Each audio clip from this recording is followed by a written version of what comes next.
Yo, this on? Yo, hey everybody, what's up, man? This is Will Mckay, aka Black Will, man, comedian. Listen, you need to get out to the Greenwich Village Comedy Club next week, man. April 25th, it's a Friday. Show starts at 8 p.m. Your boy gonna be in there, man. I hope to see you in there. Peace. Well, I've been stupid my whole life. I've been silly my whole life, man. Like, started with my brothers. It goes back to hiking, where some people would call it running a dozen. Cracking jokes, whatever. But, around here in Morristown, we call it hiking. So back then, you either could hike or fight, or both. Now, if you could do both, you good. You can't do either, they calling somebody like a special bus to come pick you up. So you gotta know how to hike. And from there, then going to, hang with my boys, you being one of them, that's what we did. It was like Gladiator. You know what I mean? You had to be good at it. You couldn't just be regular. You didn't want to be corny. And plus, I used to get picked on as a kid. So I learned early, be funny, you get out a lot of stuff. People wouldn't punch you in the stomach. What's up, America? This is Black Eye Jones. I just want to let you know I got a new film coming out and Will Smith is starring as me. It's The Last Action Negro. You know what I mean? When you see Will Smith in the film, you're going to see me. But some years down the line, I got into acting. And people started noticing I was funny. Like I'd be at work, just telling stories about my father, about anybody, telling stories. And then, people like, yo, are you a comedian?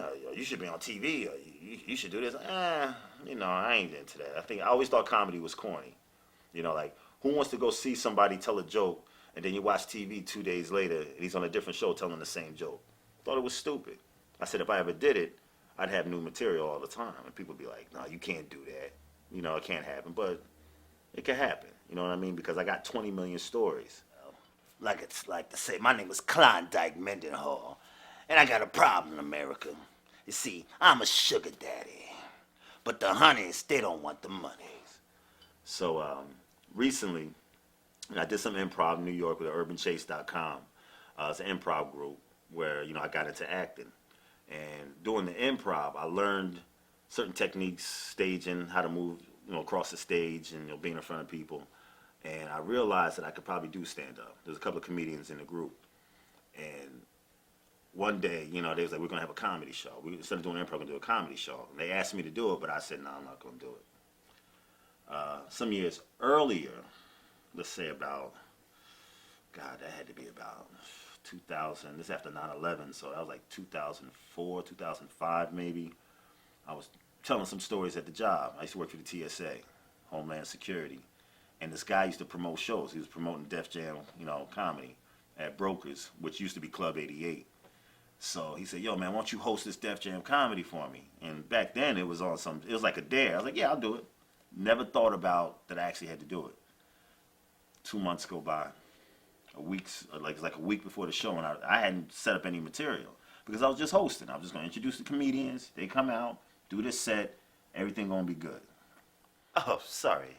My name is Asiago Brown. That's A-S-I Go Brown.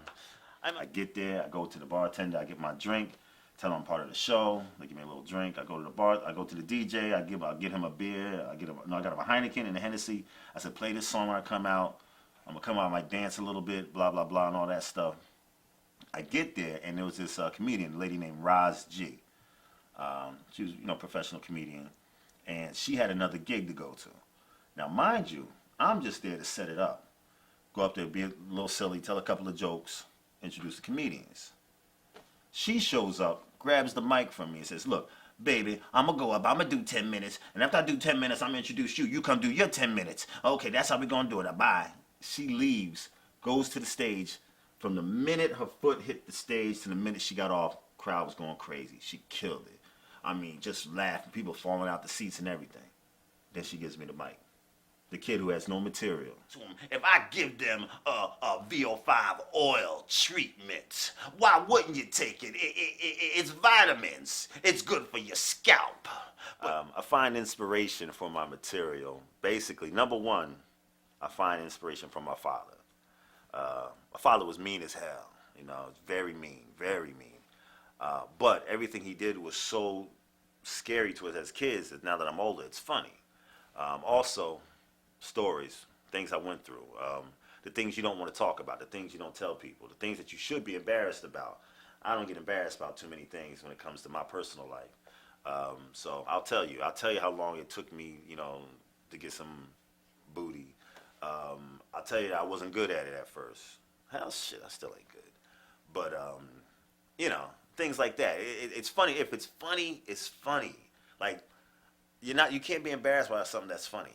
Like the fear goes away, and I learned that. Before, when I was younger, I would keep things to myself. Things would happen. I was like, oh, I don't want to let anybody know. I don't want everybody laughing at me. But then I learned, like, all they doing is laughing. And laughter is good. So basically, it's stories, man. I'm a storyteller, and that's what it is.